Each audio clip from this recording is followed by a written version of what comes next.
রাসূলুল্লাহ সাল্লাল্লাহু আলাইহি ওয়াসাল্লাম যে ৪টি গুণ দেখে বিবাহ করবার কথা বলেছেন, তার মধ্যে অন্যতম হচ্ছে যে বংশধারা অর্থাৎ লক্ষ্য করা। তো বংশধারাকে হেফাজত করবার জন্য এখানে বিয়ের ক্ষেত্রে মানে হচ্ছে বর এবং কনে উভয়ের সমতা, এটি একটি গুরুত্বপূর্ণ বিষয়। এই সমতার বিধান শরীয়তে গুরুত্বের সাথে বিবেচনা করেছে এবং এটাকে অন্যতম বিবেচনার বিষয় বলেছে। তবে এখন এক্ষেত্রে এই সমতা তথা কিফায়াত, এটাকে কুফু বলা হয়। ইসলামী শরীয়তে এই বিবাহের সমতার বিষয়টিকে কুফু বা কিফায়াত বলা হয়। এখন কিফায়াতটা কেন গুরুত্বপূর্ণ দেখুন, আল্লাহ রাব্বুল আলামিন পবিত্র কোরআনুল কারিমে সূরাতুন নূরে একটি আয়াত এভাবে তিনি বলেছেন যে আল খাবিসাতু লিল খাবিসিন ওয়াল খাবিসুনা লিল খাবিসাত ওয়াত তাইয়িবাতু লিত তাইয়িবিন ওয়াত তাইয়িবুনা লিত তাইয়িবাত উলাইকা মুবাররাউনা মিম্মা ইয়াকুলুন।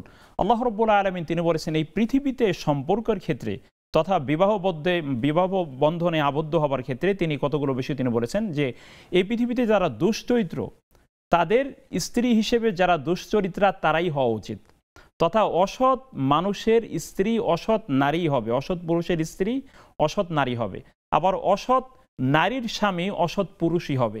কারণ হচ্ছে স্বামী স্ত্রী এটি একদিনের সম্পর্ক না, এটি হচ্ছে একদম মানে হচ্ছে বিবাহ থেকে শুরু করে মৃত্যু পর্যন্ত এই সম্পর্কটা একদম স্থায়ী থাকবে। এটা এমন নয় যে আমরা কিছুদিনের জন্য বিয়ে করলাম, পরবর্তীতে এটা বাতিল হয়ে গেল, আবার আরেকটি বিয়ে শুরু করে দিলাম। এটি একটা স্থায়ী প্রক্রিয়া। স্থায়ী প্রক্রিয়ার নিয়তেই কিন্তু রাসূল সাল্লাল্লাহু আলাইহি ওয়াসাল্লাম এই জন্যই বলেছেন যে তুমি যাকে স্ত্রী হিসেবে গ্রহণ করছো তাকে তুমি ভালো করে দেখে নাও।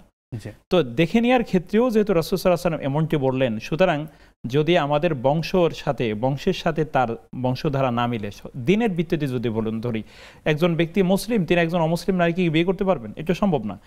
এটা কিন্তু কিফায়াতের একটা গুরুত্বপূর্ণ বিষয় যে মুসলিম হতে হবে, উভয়কে যেন মুসলিম হতে হবে। দেখুন, আমার কোনো একজন অমুসলিম মেয়েকে ভালো লাগছে, আমি বিয়ে করে ফেললাম, এটা তো হবে না। কারণ রাসূলুল্লাহ সাল্লাল্লাহু আলাইহি ওয়াসাল্লামও এমনকি তিনি বলেছেন, আল্লাহ রাব্বুল আলামিন তো সুস্পষ্ট বর্ণনা এই ক্ষেত্রে অনেক কোরআনে আছেই।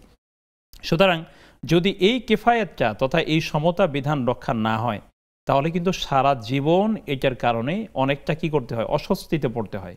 যেখানে স্বামী স্ত্রীর ব্যাপারে আল্লাহ তাআলা বলেছেন ওয়াজআলা বাইনাকুম মাওয়াদ্দাতা ওয়া রাহমা, যে তিনি তোমাদের উভয়ের মধ্যে সম্প্রীতি এবং ভালোবাসা, আন্তরিকতা, তিনি রহমত তৈরি করে দিয়েছেন। সেটা কিন্তু রহমত না হয়ে তার উল্টোটা হতে পারে। অনেক সময় এরকম দেখি কিন্তু আমরা যে সমতার বিধান রক্ষা হয় না, অর্থাৎ দিনদারিতার ক্ষেত্রে সমতা নেই এবং এই যে নসবের ক্ষেত্রে, বংশধারার ক্ষেত্রে। অসংখ্য ধন্যবাদ শেখ। যে এই জন্য আল্লাহ তাআলা আমাদের এই বিষয়টি উপলব্ধি করে গুরুত্ব বুঝে আমল করার তৌফিক দান করুন। আমিন আমিন।